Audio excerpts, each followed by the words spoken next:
Yes, ano ipapakita ko sa inyo yung proof na naka-withdraw na po ulit tayo sa atin pong Ecomovie. So, punta tayo sa ating Ecomovie app.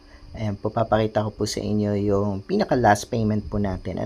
So, punta tayo dun sa payment sa baba. Ayan po, papakita ko sa inyo. Dun sa payment sa baba, click natin yun.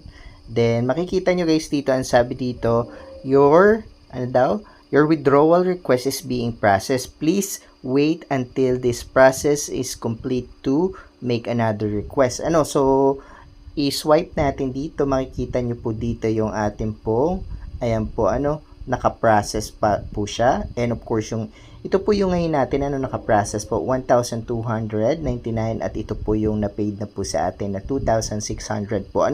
So, ganyan na po kalaki yung atin pong na pa-process po or nababayaran sa atin ni Ecomovie. Kung gusto nyo po kung paano kumita dito sa Ecomovie, makikita nyo po yung ating ibang tutorial dyan sa ating pong channel.